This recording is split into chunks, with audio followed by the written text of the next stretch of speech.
নমস্কার, সকলকে স্বাগত জানাই দ্য এসএনইউ ক্রনিকলের ফেসবুক লাইভে। আমাদের দেশ আমাদের দুর্গা।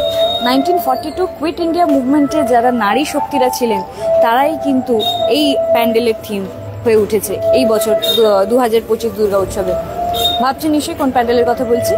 দাঁড়িয়ে রয়েছি হাতিবাগান নবীনপল্লীতে এবং তাদের এই বছরকার থিম হচ্ছে আমাদের দেশ আমাদের দুর্গা। একটু ক্যামেরা পার্সনকে বলবো এগিয়ে আসতে। বিভিন্ন রকমের আমি সামনে দেখাতে বলবো রানী লক্ষ্মীবাইয়ের কিন্তু এক ওরা ইনফরমেশন মানে গোটা প্যান্ডেলটাই কিন্তু একটা ইনফরমেশন বেস প্যান্ডেল। 1942 কুইট ইন্ডিয়া মুভমেন্টে যেসব নারীরা যেসব নারী শক্তিরা দাঁড়িয়েছিলেন এবং আমাদের দেশকে স্বাধীনতার দিকে ঠেলেছেন তাদেরকেই কিন্তু একটা ওয়ে অফ ট্রিবিউট বলা যেতে পারে তারা তুলে ধরেছে এইবার তাদের থিমে। কমিটি মেম্বারকে পেয়ে গেছি। স্যার, এই বছরকার আমাদের দেশ আমাদের দুর্গা এই নিয়ে কি বলবেন? এই কল্পনা কেন হঠাৎ? যে আমরা তো দেশের মহাত্মা গান্ধী এদের ব্যাপারে তো জানি, মহাত্মা গান্ধী নেহেরু, যারা দেশের জন্য দেশকে স্বাধীন করার জন্য অনেক প্রয়াস করেছিল, কিন্তু আমরা এরকম অনেক নামই জানি না যেই দেশের মহিলারা এই 1942 এর কুইট ইন্ডিয়া মুভমেন্টের সময় দেশকে স্বাধীন করার জন্য নিজেদের বলিদান দিয়েছে। আমরা খুব কম নামে জানি, যেরকম মাতঙ্গিনী হাজরা, এরকম খুব কম নামে জানি। এরকম আরও যেই নামগুলো এর পেছনে লুকিয়ে থাকা নামগুলো, তাদেরকে এই দুর্গাপূজার মতন বড় প্ল্যাটফর্মে যাতে লোককে অ্যাওয়্যার করতে পারি যে কারা এই দেশের জন্য যেই মহিলারা বলিদান দিয়েছে, সেই ব্যাপারেই অ্যাওয়্যার করার জন্য আমাদের এবারের থিম আমাদের দেশ আমাদের দুর্গা। এই মহিলারাই তো আসল দুর্গা, যারা ব্রিটিশ রূপী অসুরকে বধ করে আমাদের দেশে স্বাধীনতা নিয়ে আসে। মানে এরকম অনেকই মানে অজানা গল্প রয়েছে সত্যি বলতে, আমরা হয়তো তাও জানি না, কিন্তু এই যে এত কিছু নতুন জানতে পারছি, এটা সত্যি খুব ভালো লাগছে দেখে। এইটার ব্যাপারে যদি এইটা হচ্ছে মেদিনীপুরের তমলুক জেলা।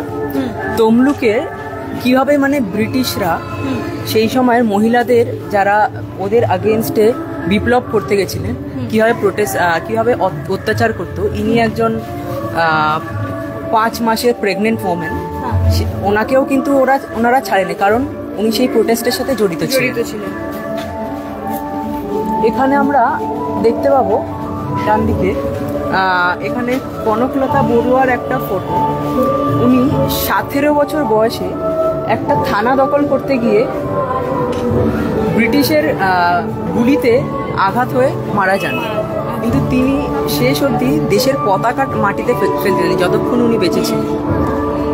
আমাদের দেশ ভারত সরকার তিনি তার জন্য কি করেছেন, শুধু একটা ICGS কনকলতা বড়ো নামে পোস্ট কার্ড শিপ একটা বার করেছে। এইখানে আমরা আরেকটু এগিয়ে দেখতে পাবো সামনে আমাদের দেশের সব থেকে কনিষ্ঠতম যেই মহিলা বলা ভুল, যেই বালিকা যে শহীদ হয়েছিলেন, তিনি থানা দখল করতে গিয়ে সেই ব্রিটিশের গুলিতেই মারা যান। মাত্র 12 বছর বয়স, যেই বয়সে আমরা এখন স্বাধীন ভারতে হয়তো ক্লাস 7-এ পড়ি, সেই বয়সে তার দেশের প্রতি কতটা একটা ভালোবাসা থাকলে তিনি দেশের জন্য এটা করতে পারে। অনেকজনেরই নাম রয়েছে আমি দেখতে পাচ্ছি। হ্যাঁ, এখানে যেরকম অরুণা আসাফ আলীর ছবির নাম রয়েছে, তিনি গোয়ালিয়র ট্যাঙ্ক বম্বেতে গোয়ালি ট্যাঙ্ক ময়দানে 9 অগস্ট দেশের পতাকা উত্তোলন করে, তৎকালীন পতাকা। একটু আলাদা ছিল তখন পতাকাটা, সেই পতাকা উত্তোলন করে এবং officially quit India movement declare করে। আমরা যদি এগিয়ে যাই আর একটু, এখানে আমরা দেখতে পাবো ডান দিকে, এটা হলো উষা মেহতা, আমাদের দেশের প্রথম রেডিও জকি। ইনি একজন আন্ডারগ্রাউন্ড রেডিও জকি ছিলেন। তিনি 3 মাস ধরে জায়গা বদলে এটা রেডিওটা চালিয়ে যান দেশের সবাইকে অ্যাওয়্যার করার জন্য। তিনি 3 মাস ধরে জায়গা বদলান, কিন্তু শেষে তিনিও ব্রিটিশ দ্বারা অ্যারেস্ট হয়ে যায়। এনার অরিজিনাল ভয়েসটা আমি একটু শোনাবো।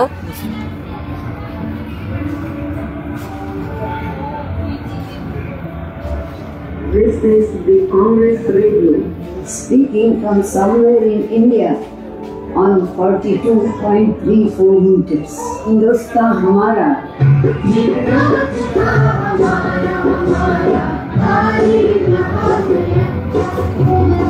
সত্যি মানে এরকম হয়তো অনেক রিসার্চ করলেই পাওয়া যায়, আপনার যেটা বললেন কিছুক্ষণ আগে। গোটা 1 বছরের রিসার্চ ওয়ার্ক আমাদের। এই যে পেন্টিংটা আমরা দেখছি, এটা হচ্ছে লিনোকার্ট পেন্টিং।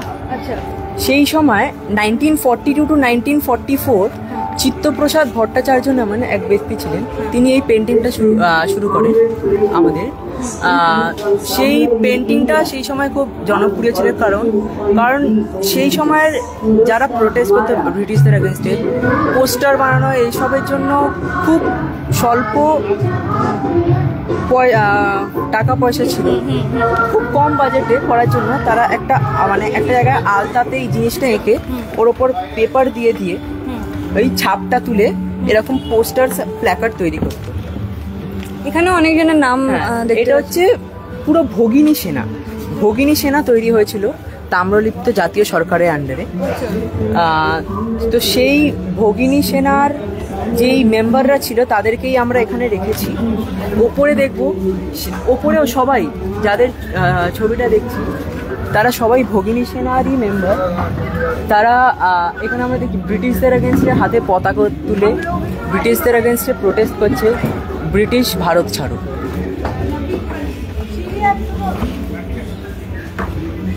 এখানে আমরা কয়েকজনের কে দেখবো, উমা চৌধুরী, চরুশীলা জানা, জ্যোৎস্না দাস, এরা 3 জন দুটো দলেরই মেম্বার ছিলেন। তখন আর একটা দল ছিল গরম দল নামে। এনারা ভগিনী সেনা এবং গরম দল দুটোরই মেম্বার ছিলেন। এরা বলতে পারি আমরা ভগিনী সেনা গরম দলের মেন 3 জন মেম্বার ছিলেন। এইখানে সব সেই লিনোকার্ট পেন্টিং দিয়েই আমরা পুরো ব্যাপারটাকে এই ওয়ালগুলোতে তুলে ধরেছি, কারণ সেই সময় ওই চিত্তপ্রসাদ ভট্টাচার্যের এই লিনোকার্ট পেন্টিংই চলতো, খুব জনপ্রিয় ছিল, কারণ স্বল্প বাজেটে এটাই খুব সুন্দর করে তুলে যাবে। এটাও এই মানে স্বাধীনতার টাইমে কিন্তু এগুলো ইউজ করা হতো, মানে এটাও একটা সিম্বল। হ্যাঁ, একদম। এইখানে আমরা আমাদের থিম যেটা আমাদের দেশ আমাদের দুর্গা, এখানে কিছু স্লোগান দেখতে পাবো, ডু অর ডাই। এই যে অগস্ট 8 যেদিন আমাদের ভারত ছাড়ো আন্দোলন গান্ধীজি শুরু করেন, সেই রাতেই দেশের যত বড় বড় নেতারা তারা অ্যারেস্ট হয়ে যান। তারপর থেকেই এই দেশের মহিলাদের পুরো ব্যাপারটা হাতে নিয়ে এই বিপ্লবটা চালিয়ে যেতে হয়। তারা এই মুভমেন্টটাকে কিন্তু থামতে দেয়নি। এখানে এই স্লোগানগুলো দেখতে পাচ্ছি, do or die, quit India movement, August 8, কারণ এটা শুরু হয়েছিল অগস্ট 8-এ। এখানে আমরা একটা ছবি দেখতে পাবো, অরুণা আসাফ আলী, যেটা আমি ওখানে বললাম। 9th August 1942, 8th August quit India movement শুরু হওয়ার ঠিক পরের দিনই তিনি গোয়ালিয়ার ট্যাঙ্ক ময়দানে বোম্বেতে তিনি দেশের তৎকালীন পতাকাটা এরকমই দেখতে ছিল, সেই পতাকা উত্তোলন করে তিনি এই মুভমেন্টটাকে অফিসিয়ালি ডিক্লেয়ার করেন।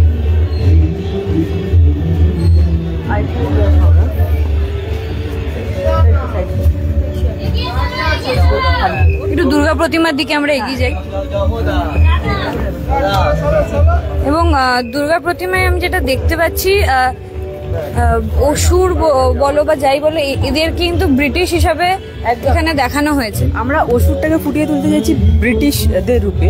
পুরো অসুরের যে স্কাল্পচারটা আছে একদম ব্রিটিশদের রূপেই তুলে ধরেছি, মানে যেটা ওয়েস্টার্ন কালচারের যেই মূর্তিটা হয়। আর আমাদের যেই মা দুর্গাকে কিন্তু একদম যেই মেদিনীপুরের পটচিত্র হয় সেই চিত্রতেই তুলে ধরা, রিপ্রেজেন্ট করছে আমাদের দেশীয় যেই কালচার, সেটাকে রিপ্রেজেন্ট করছে মা দুর্গা। আর এবং আমাদের যে অসুর আছে, অসুর রিপ্রেজেন্ট করছে মানে যেটা আমাদের দেশে ছিল ব্রিটিশ রূপী অসুর, তাদেরকে রিপ্রেজেন্ট করছে। এই যেই যত মহিলা তারাই আসলে তো মা দুর্গা, সেই অসুর রূপী ব্রিটিশকে বধ করে আমাদের দেশে স্বাধীনতা ফিরিয়ে আনছে। ধন্যবাদ, থ্যাংক ইউ সো মাচ এটা বলার জন্য। মানে 1947 সালে স্বাধীনতার টাইমে যে বীর সেনারা আমাদের আমাদের দেশের জন্য লড়ে আমাদের স্বাধীনতা পাইয়ে দিয়েছিলেন। কিন্তু খালি তারাই নয়, তারাই কিন্তু সবসময় আমাদের মেন ফোকাসে থাকা মানুষজন। কিন্তু স্বাধীনতার পিছনেও যারা রয়েছেন, যারা আমার নারীরা, যারা নারী শক্তি যেটাকে বলে, নারী শক্তি যারা আমরা বলতে পারি ইংলিশ ওয়ার্ডে যেটা বিহাইন্ড দ্য লেন্স যারা কাজ করেছে, তাদেরকে কিন্তু আমরা সত্যি চিনি না।